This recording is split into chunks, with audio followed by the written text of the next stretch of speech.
Welcome into the Swarmcast here on the ESPN Houston YouTube channel and ESPN 97.5 and 92.5. Joe George, Will Kunkel, here with you to talk Texans. My speech is as bad as their football play. This episode is brought to you. Caley runs your mouth. This episode is brought to you by Blue Star Tequila, the world's first and only night harvested tequila. You can find it near you at bluestartequila.com. Man, Will, we were hopeful. We were hopeful that the 6 quarters against the Titans and the Ravens meant something. That going forward, they would go to Monday Night Football, and I think both of us thought they would lose to Seattle, and they only lost by, as DeMeco pointed out, 1 possession and a 2-point conversion. They were close. They were close. They're close. But they're awful. They suck, dude. That offense is atrocious, and there's so many reasons why. It's hard to – I don't think you can pinpoint all of it on one thing. On Nick Caserio on the offensive line, on Nick Caserio, on C.J. Stroud, on Nico Collins. You can't put it all on one person. It's just collectively bad. So we were hopeful. Were we hopeful, though, or were we delusional? I think delusional. We were so blinded by our own ambitions for this football team that we actually thought that they could put this together offensively. All the tape showed us is that they could not do this. It got worse over the first 3 weeks. The competition got worse, and then they put it all together. But we knew the competition was so bad, but we pushed it aside. We kind of talked about it. We said, like, is it though? But is it? But here's the good thing. Here's the good stuff that we saw. And then we went to Seattle and like, all right, we're going to redefine the season this year. This is what could happen in Seattle. If they put it all together, then we're back on track. Like, we prognosticated with our head so far up our ass, and Nick Caserio and these guys went back to what they were doing the first 3 weeks, which is the crazy part.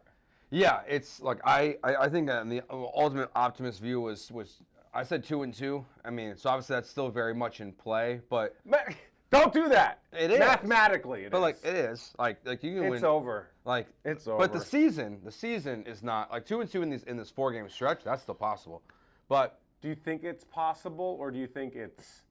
I think it's possible. It's mathematically possible. I think it's possible just because. What are the odds of it happening, percentage-wise? I think they're going to beat Jacksonville. And I can't get the first 3 quarters of the Broncos-Giants game out of my mind. So, 30% chance they go 2-2, I would say. I trust Sean Payton to get that offense right. 100%. Far before I trust Nick Caserio and this coaching staff, from top to bottom, by the way, to figure out how to run this football team. Yeah, and that's the thing.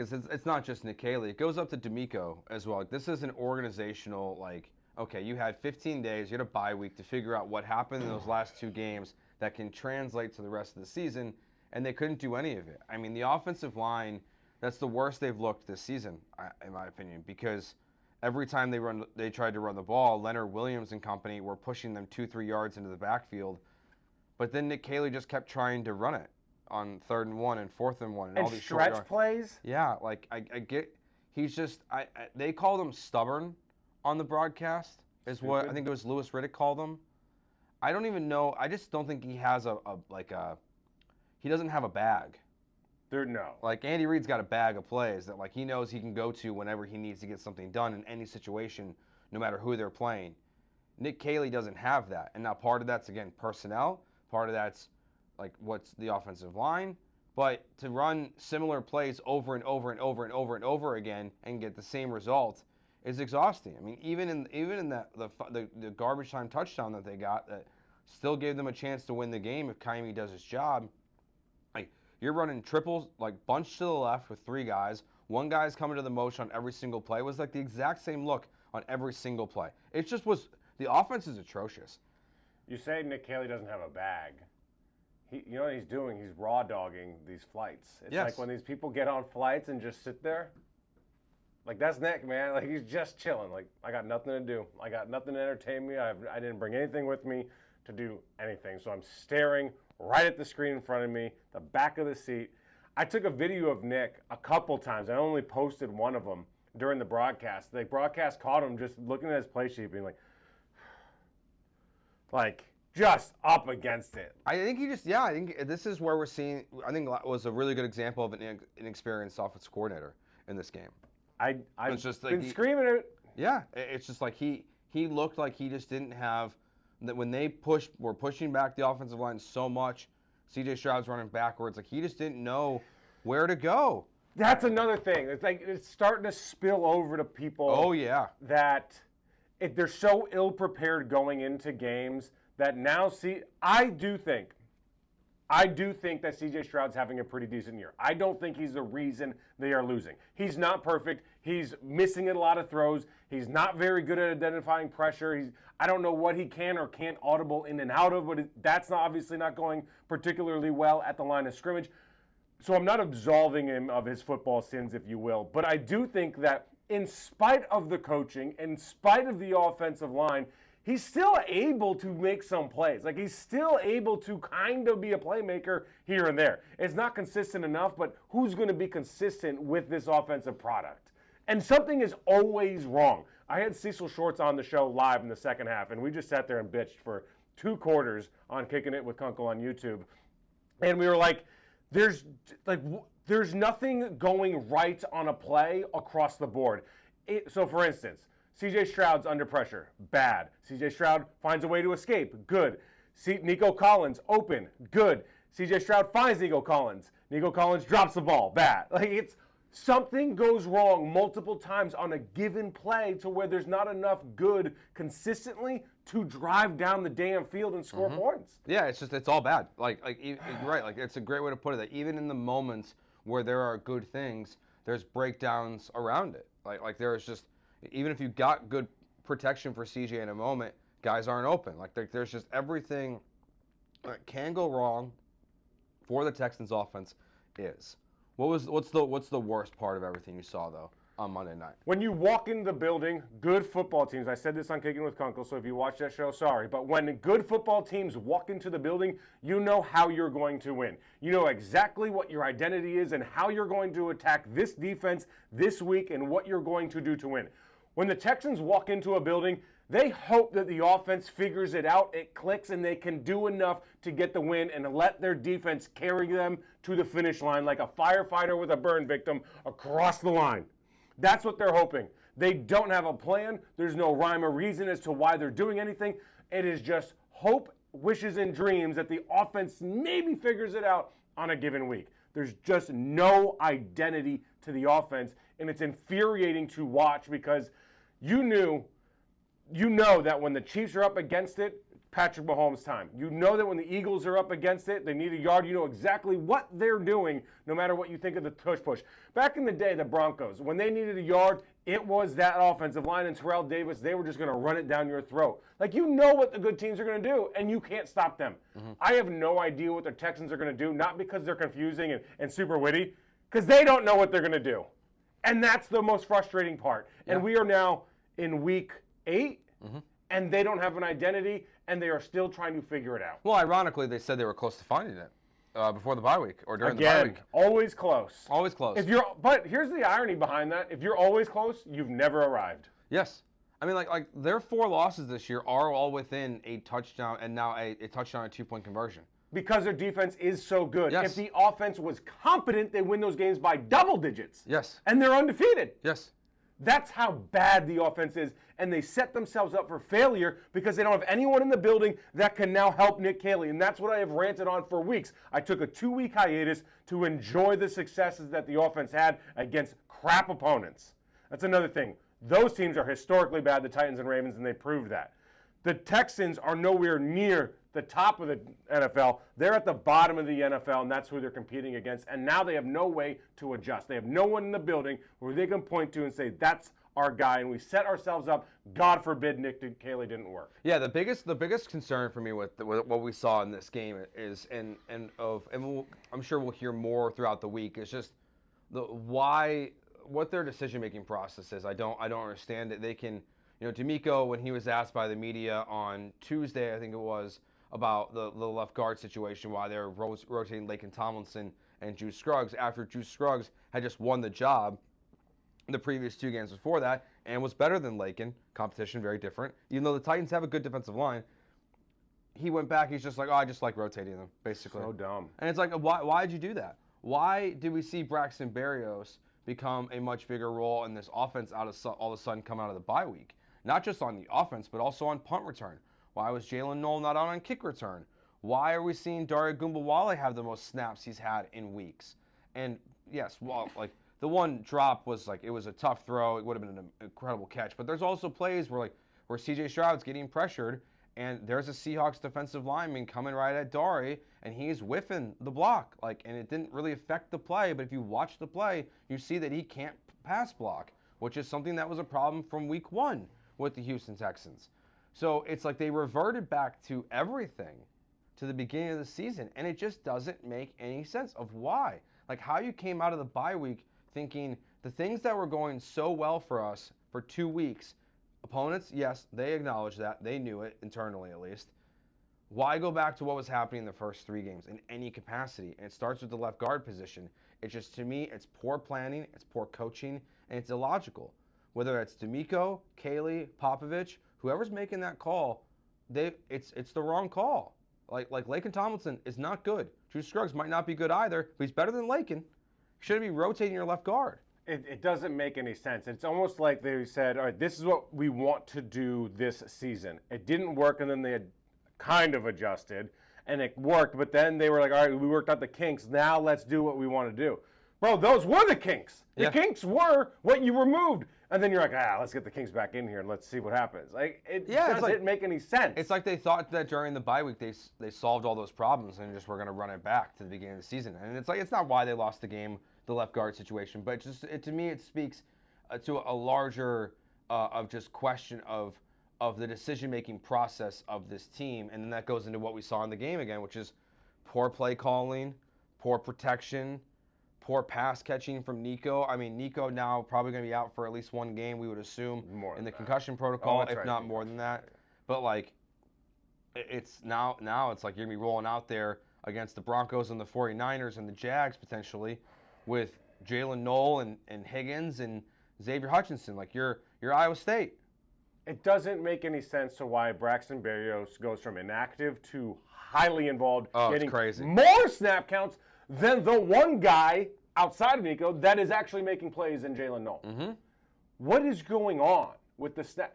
It's like your buddy in high school. You all go to college. You play college sports. You come back. You're not getting any playing time. Oh, coach is a jerk, man. That's why I'm not playing. That's what it feels like. Coach is just being a jerk and not allowing Jalen Noel to play. Like it's clear Jalen Noel is better than Braxton Berrios. Braxton Berrios was inactive, had not returned a kick or a punt or gotten a snap all season long. And now all of a sudden we're like, give it to him. Okay, if Jalen Noel was more involved in the offense in terms of snap count, I get the logic of having Noel not on punt return and kick return. But he wasn't. But he wasn't involved enough in the offense. It's like, and when he was out there, he was very good. I mean, this was like kind of a breakout game for Noel. Like he's the only positive from this game. It's the only thing. He's looked better than Higgins. He's looked better than Hutchinson for the most part this season. Like, we thought maybe that play that they ran at the end of the Baltimore game was a sign of things to come for Jalen Noel, and it was. And now I expect to see him more involved in the offense going forward. I expect that, but do I actually foresee it happening? I don't know, because I don't understand their decision-making process. Like, it's like, are we going to see more of the old guys with Nico out, or are you going to just go young and say, screw it, let's do it? We knew Christian Kirk wasn't playing a full season when he was signed. Yeah. I said that right here on the Swarmcast, that this was going to happen. So therefore, I was already worried about the offense because there were so many ifs. If Christian Kirk stays healthy, we knew Nico Collins was going to miss time. We had 2 rookie wide receivers that we were counting on. Then we lost Joe Mixon. The offensive line was a complete disaster, was an if. And then Nick Caserio was a big-time if. And I said that if Nick Caserio can figure it out, then this team has a chance to be really good. The hiring of Nick Caserio should never have happened. The resume was not ready for this job. Not every OC position is created equally across the NFL. This was a job that required a guy that had been there and done that had success, knew what he was doing, and you knew what you were getting from him because you were competing for potentially a Super Bowl. Not a guy that didn't know what he was doing, had never done it before, didn't know what you were getting out of him, and if it didn't go well, you didn't have another plan. That's where we are. There is now no adjustment period. And for everyone that's saying Gerard Johnson, no, it's the same thing. Fine, maybe go to Gerard and maybe it works out. But the problem is it's more maybe. You didn't bring anyone in and didn't hire anyone in the bye week. That's the one thing I wanted to happen in the bye week. was then to hire some sort of consultant to come in and assist with Nick Caserio and help this offense.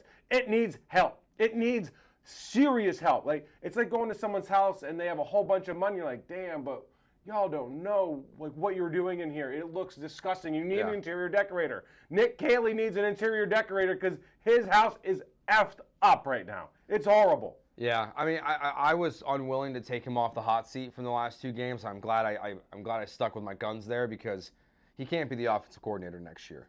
It's already clear to me. Like, and there are other problems that need to be addressed, but the way this season's going now, we went from just Nick Caserio being on the hot seat to having some light conversations about Nick Caserio to where the season plays out like this the rest of the year. I'm wondering how much deeper this conversation is going to have to get in terms of hot seats. Because this just looks like an organizational failure to what it is. And I don't know if, like, Hannah and Cal, if they miss the playoffs this year or when they miss the playoffs this year, shouldn't use the word if there, when they miss the playoffs this year, are going to freak out, or if they're going to say, you know what, there's just a couple things that are wrong, let's reevaluate our hiring process and you guys go for it one more time. But no matter what, like, they're not going to make the playoffs this year, and if DeMeco's the head coach next year, he's going to be on the hottest seat in the NFL, in my opinion. I don't disagree with that. And here's why he could be on the hot seat well before he maybe deserves it, but here's the bottom line. And DeMeco, if he is who he says he is, the ultimate accountability guy, he's on the hot seat right now. Mm-hmm. Because everything that is happening with this team bad is his, it's up to him. He is in charge of all of it. He has to take accountability of everything. It's his responsibility for what's going on with Nick Caserio. And not only him, but it's also Nick Caserio. Yes, there's a lot of good with these guys and what they've done defensively, how they've built the roster and changed the culture to a degree, and how they have gotten to the playoffs and they have had success. I don't want to throw that all out the window. At the same time, if you're the owners, you have success in this league because you have a good quarterback and you can score points and you have a good offense, which is why there are so many head coaches that are offensive minds. Mm-hmm. That's why Ben Johnson was such a hot commodity. Look at what the Panthers are doing. They went from Ron Rivera when Dave Tepper bought the team. They fired him, brought in Matt Rule, didn't work. Brought in Frank Reich, didn't work. Now have Dave Canales, and they're 3-3. So they are hiring offensive minds because they know if they get an OC that's really, really good, they're likely going to lose him. And then you got to continuously play that game of replacement. Mm-hmm. The Lions have had success because they replaced Ben Johnson with a guy that was there already. So it's like Matt Burke going in for DeMeco. It's like kind of the same old. If Cal and Hannah want to figure out the offense, it means hiring somebody as a head coach that's offensive because it's clear that Bobby didn't work and now Nick didn't work. And do you want to do it again and potentially waste an entirely another year if you don't make that correct hire? Yeah, I think going into the next season, like, you're going to have 2 options with the play caller position. You have to either go down the path of getting rid of DeMeco, and which I'm not there yet, but like, if you want the biggest, best offensive coordinator on your team, he's going to have to be your head coach. Like, if you want Joe Brady, let's say, he's not leaving the Bills' OC job to be the Texans' OC job, even if you made him the associate head coach. Like, he is going to have to be your head coach if you want that splash of a hire. If you're not going to go down that path, then you have to go to the fired head coach path. And everyone's saying Mike McDaniel, and I think it makes a lot of sense. I think his issues that are happening in Miami right now are a reflection of him as a head coach, not as a play caller or an OC. And I think if you put him with DeMeco, it would work really well. You're not going to have players showing up late to meetings like it's happening in Miami. Those issues are not going to be a thing. He doesn't have to be a leader of men. He just has to be a computer guy that just says, and this is where you go to get wide open. Yes, and calls the right place. So, like, those are your 2 paths, is you either have to blow it all up and hire a hotshot OC as your head coach, or you have to be willing to go down the Mike McDaniel, maybe Kevin Stefanski route, maybe Doug Peterson, like these like former head coaches, because there's not going to be a hotshot offensive coordinator that's calling plays that's also able to take this job. Your only option is going to be another play caller who's never called plays before, and that's your third path, but like, that's the worst path possible to try to do the same thing for a third different time. And this is what worries me, is that those are your only options, and it seems like the obvious answer is to hire the guy that has done it before, that isn't looking to really become a head coach, but wants to be an OC and has dove his career now into that bucket. Yeah. But that's what they should have done last offseason. 100%. They should have hired Chip Kelly, and I know it hasn't gone great in Las Vegas, but like Geno Smith is awful. But even if they didn't hire Chip Kelly, they didn't even hire anyone to support Nick Caserio. They didn't bring in anyone. And I've said this before too. Matt Rule's biggest regret, and Ron Rivera's biggest regret when he first became a head coach. I don't guarantee you any first-time head coach. Not having anyone on staff that had been there before, whether it's to help them with game day, whether it's to help them with time, whether it's to help them with their schedule, whatever it is, they all wish that they had someone on staff that had been there before so they can learn about the stuff they didn't even know they had to know. Mm-hmm.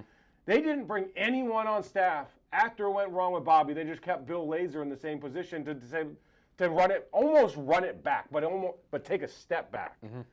I know you didn't know. Like, people are getting on me, and they say, well, Nick Caserio was the hot item. You didn't know what you were getting out of him. I agree, and it could have worked, maybe, but it didn't work, and you knew that it was an unknown. You were rolling the dice. Like, you're gambling with it.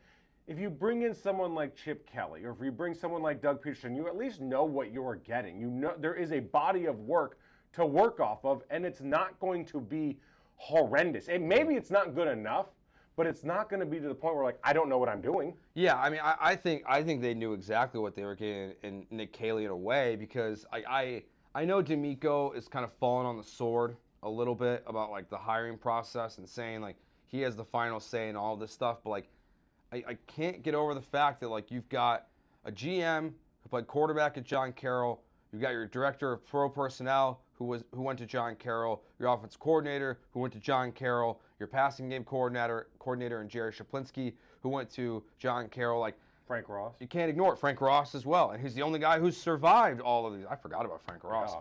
But, like, I can't ignore it. Like, and that's why, like, I can't even, like, demand DeMeco. Like, even if the season continues to go the way it does and they only win 3 more games this year, like, I can't be like, this is all on DeMeco.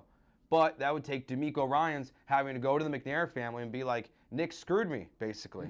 Like, Nick hires these guys. There's going to be that moment. There has somewhere. To be, yes. Like, I do not think Nick Caserio will be back next year if the Texans win less than 8 games. Golly. Because the offensive line is a problem. Like, and I'm going to blame Nick Caserio for this hire. Whether I'm right or wrong, well, you have to blame Nick Caserio for the offensive line build. Yes. Like, that's up to him. But then also you have to give him credit for the defense. And I'm not saying that absolves him of the offensive line. I'm just trying to be fair. I agree. Because it's unreasonable to just point fingers at all the bad stuff and not give credit where the positives is. Yeah. And then make your decision off of that. But my counter to that is I'm pretty confident that another GM could put together a competent defense with DeMeco as its head coach, but could also put together a way better offensive line, because this dude can't do it. He's tried every path. He's tried free agency. He's tried trades. He's tried the draft. Did he try the draft? Did he try the?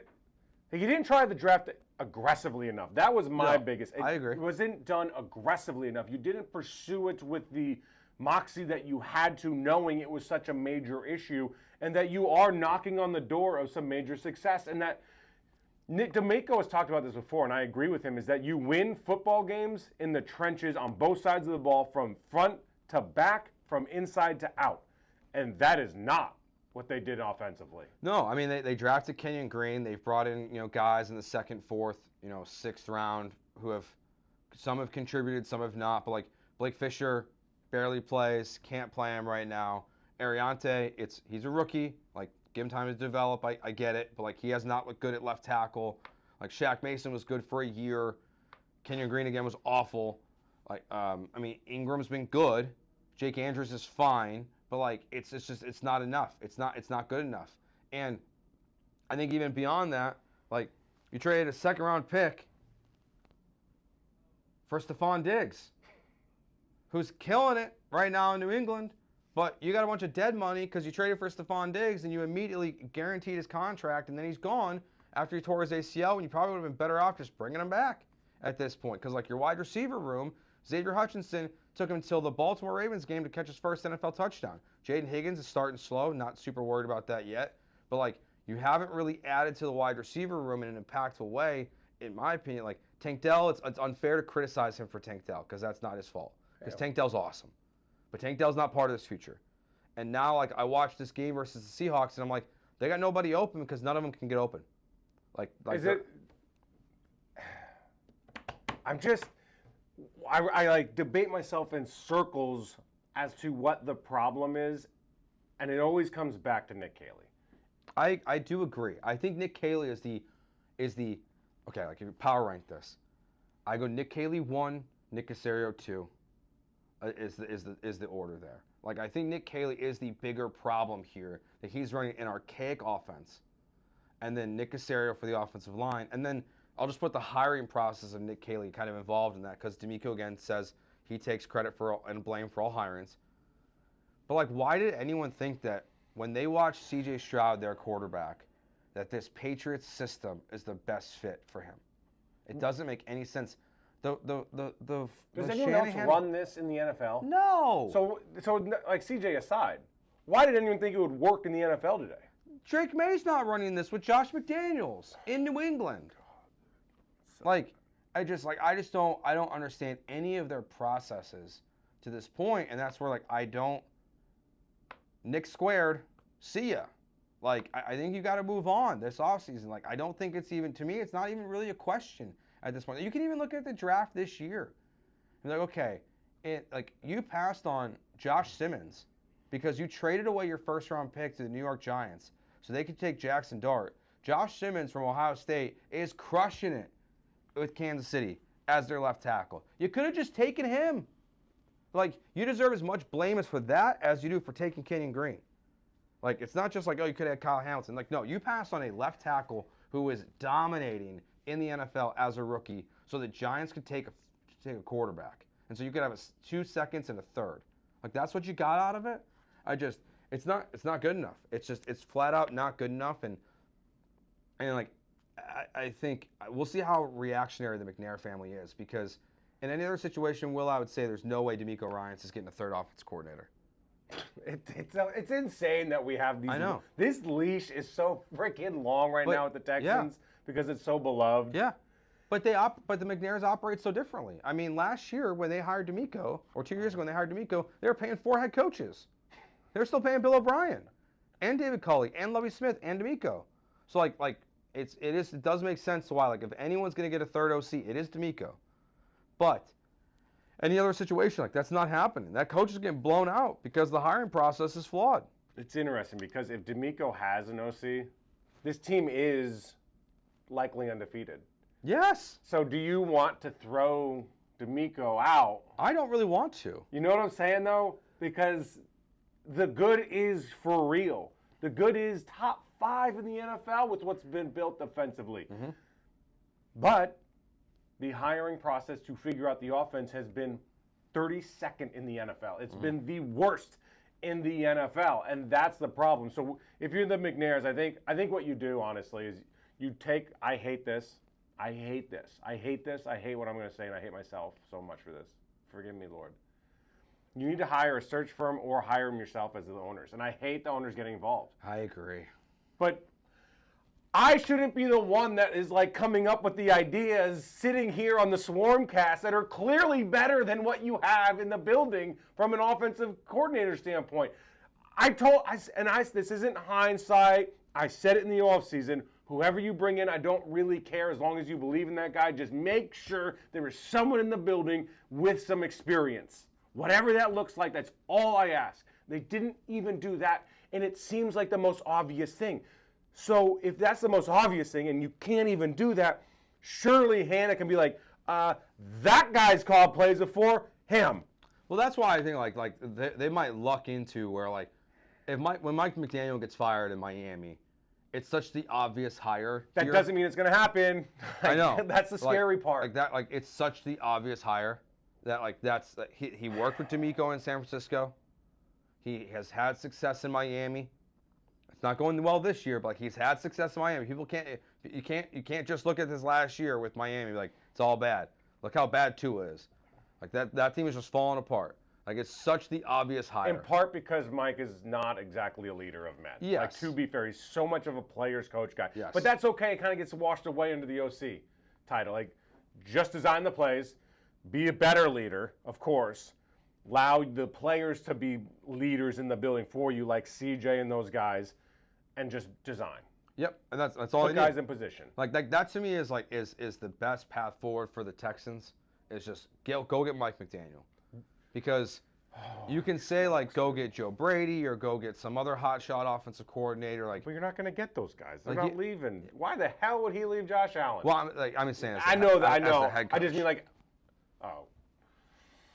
I mean that's the way you get them. Yeah, that's why it's like it's Mike McDaniel, or you gotta like if you don't think you can get that guy, like the one guy do you want and then here do you want a first time head coach, because you do now have a head coach that's been there, done it. You know what I'm saying? I think if you're going to, but see, then the situation you're just flips. starting over, because now you're changing the entire culture of the team. The situation just flips.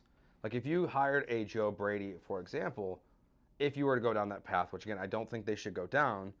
You then have to do what I think you're seeing happen in, like, San Francisco is really well positioned with having Robert Saleh as the DC, being a former head coach, even though Shanahan's had success. We're seeing how much it benefits Andy Reid even still with Spagnuolo as his DC. We're seeing right away it pay off in Chicago with Dennis Allen, who's not going to be a head coach ever again as the DC. Like that's what you need. Like, you need a failed head coach in either situation to either be your OC or be your DC. So like that's the path. It's like one of them has to be a failed head coach. I would rather keep DeMeco and just go with McDaniel. My greatest fear though is that they don't agree with any of us about Nick Caserio. There's no way they don't. I hope not. Right? To be fair, they fired Bobby. Yes. So, but they kept everyone else. That was something else I was going to bring up. There's so much rinse, repeat, go back. Yeah. Whether it's the Darian Wale and Braxton Berrios and Laken Tomlinson thing, or it's the Cole Popovich, Bill Lazor equation. Like there's a lot of I don't want to be wrong. I'm going to force this down your throat because I'm telling you it's right. When we're all like, but it's not, and it doesn't also have to be right. Like, it doesn't have to be right. Yeah, it can all be wrong. And that's fine. No one gives a damn. They'll forget in a week when you just get it right. Honestly, I think I would feel better about this whole situation if they would have fired everybody on the staff. Well, for sure. And Nick Caserio would have brought in his own group. 100%. Because at least he shouldn't have brought in his own group. But I agree, because it's at least like. At least it's different. It's my guys. Like, we're all aligned. And I don't know if they're not all aligned. I can't imagine that they are all aligned. Like, this is perfect. Like, there's not one guy in that building that knows football. Because this is. Do you think Nick Caserio, would you? Okay. I'm not calling for Nick Caserio to not be brought back next year, because I think if he survives the entire year, let's see if he grows. Let's see if he does use the season to get better and become a decent OC. Let's see. But do you think that's a better chance, or him getting fired in the mid-season and just being like, hell, let's see what we got in Gerard? I think there's a better chance he gets fired mid-season. I kind of agree. Because there's nothing through 6 games that really shows me that he's going to get better. I think it's easy to say, like, kind of right now, no, we're going to let it ride out for all year, like if you're DeMeco. And then all of a sudden, I mean, we're only in week 8, man. I know. We're not even halfway through the season. If he has to watch this offense and answer our questions every single week, 3 times a week about, so how close are you? Still pretty close? Like, what do you see in offense? What's good? Is there anything good? Mm-hmm. And he has to he's going to be like, I'm done with this. Nick, you're gone. Gerard, you're in. I'm just tired of this. And it's not, if the questions keep coming, it's because it's bad. Keep that in mind. It's not because we are asking questions in spite of success. Yeah, because, like, is there, like, again, minimal chances happens, but, like, let's say they win the next 3 games. We'll be having a different conversation. Do I think that's going to happen? Absolutely not. Like, I don't think they're going to beat the Broncos or the 49ers. And I think they'll beat the Jags. Like, I think they won't. Like, they're going to lose the next 3. You think they're going to lose the next 3? Why wouldn't they? How can they win? Because Trevor Lawrence is awful. Is C.J. Stroud doing the same stuff Trevor's kind of doing? That's the thing. Like they're not that far off. I do think Trevor Lawrence played awesome against the Chiefs, and I loved watching him. His last game, who'd they play? Was it Seahawks? Yeah. He looked terrible. Well, and that's he looked terrible. Yeah, and that's easy throws. And that's the thing too, is like watching that game and watching this game, it's like, oh, Trevor Lawrence and C.J. Stroud, like, they kind of don't feel that different to me right now, and that's concerning.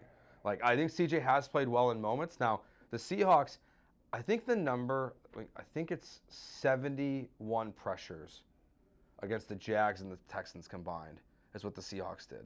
Oh, they got 28 quarterback pressures against the Texans. I think it was 33 against Jacksonville. So, like, they're getting after it in a big way. Seahawks are good. They are. They're not Super Bowl contenders, but they're good. But here's the problem. If they're just good and not Super Bowl contenders, then what the hell does that say about the Texans? They're towards the bottom of the barrel. Exactly.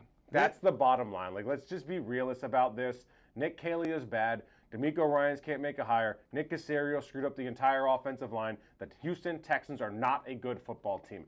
Unfortunately, they are really good defensively. That keeps them in games and keeps us overly interested in a team that doesn't deserve to have that interest right now.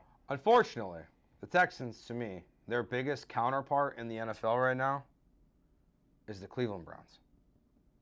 Oh, God. Great defense. Yeah. Bad Well, offense. Yeah, right. Now, C.J. Stroud, way better than Dylan Gabriel, for sure. Not even a question. But, like, what's the gap? It doesn't feel like there's that much of a gap right now. Like, honestly. And like, if there is, who gives a like?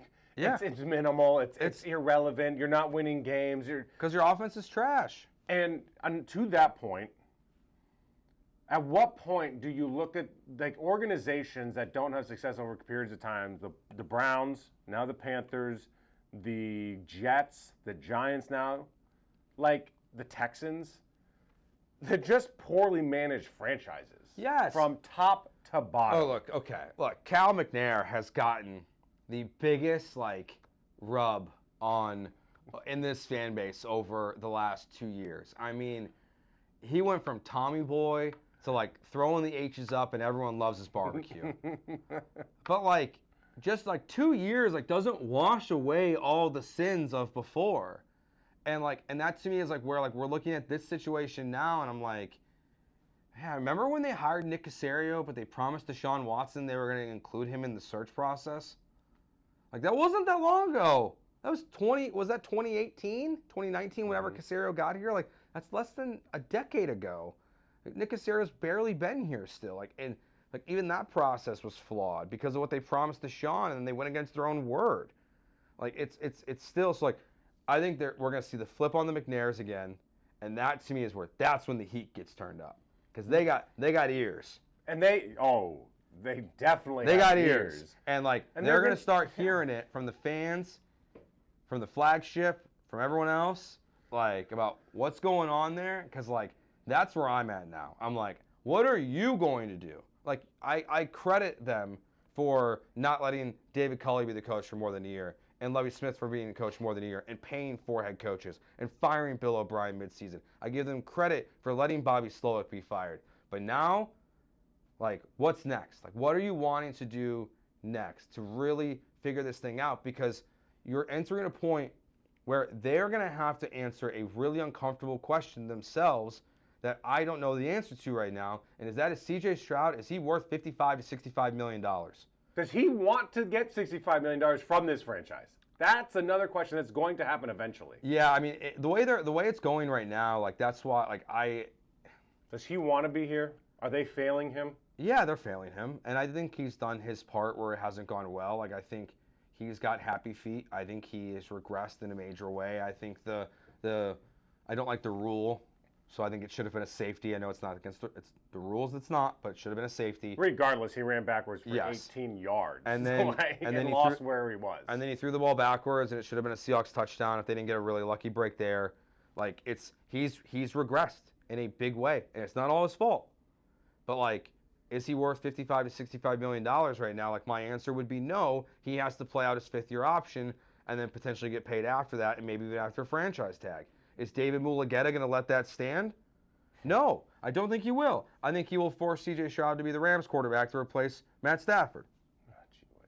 So, like, to your Nick, or to your Cal and Hannah point, for better or worse, the issues on this team are clear as day. You know them, I know them, they know them. Every single fan knows it's the offense. They know it's the offensive line. They know it's Nick Caserio. They know exactly what it is. It's not one of those situations where you look at the Eagles and you're like, what the hell's going on here? Mm-hmm. Or another like good team that's like not as good as they used to be and they're kind of teetering. Like, what is the difference here? Like, what's wrong with this team right now? You look at the Texans.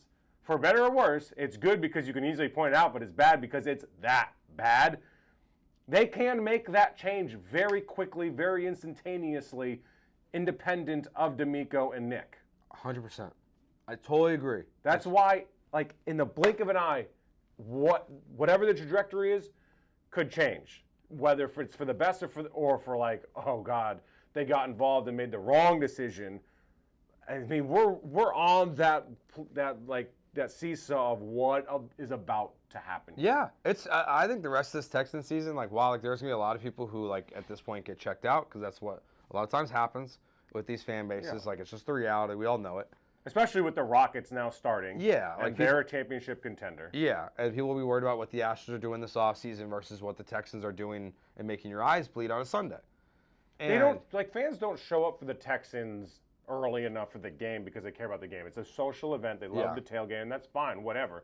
But if it goes bad, we've seen it. I've been here when I was covering the Panthers, when it was a bad Panthers team and a bad Texans team. There was like 20,000 people in there. It was horrible. Yeah. No, it's not, Sam Houston versus whoever with 675 people at Shell Energy bad. But, yeah, I think it's fascinating because, like, I don't think that the McNair family is going to be satisfied. Like, I do think the last 2 years gave them, like, that real first taste as Cal is the main owner of this team of, like, okay, this is what's winning's like.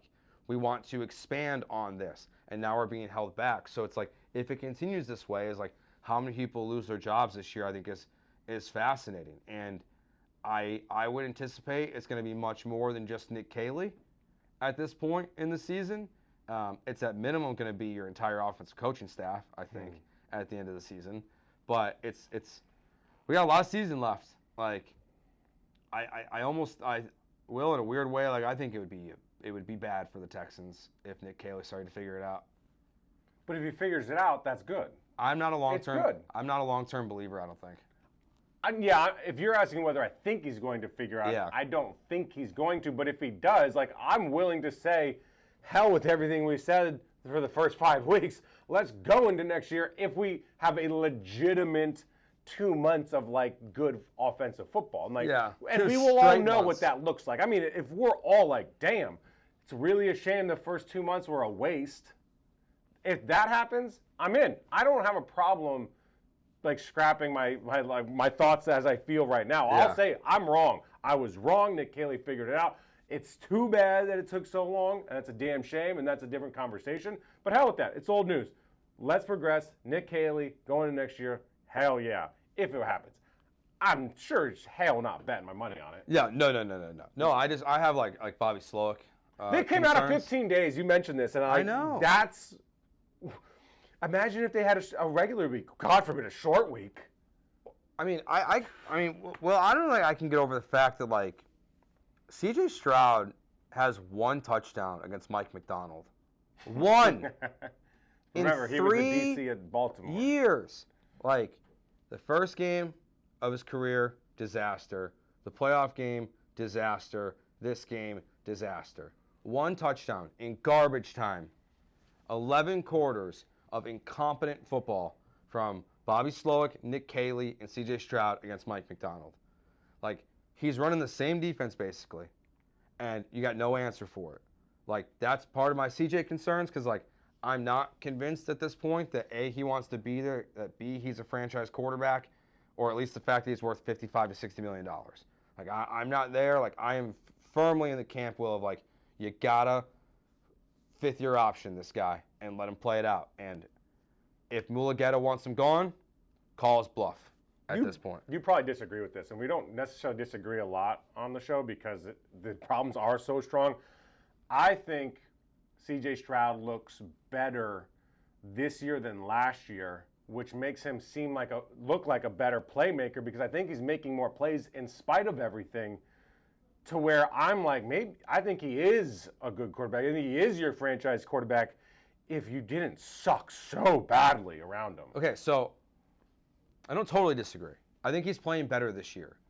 But I just feel like that $55 million mark here is like, in this situation, he's Trevor Lawrence.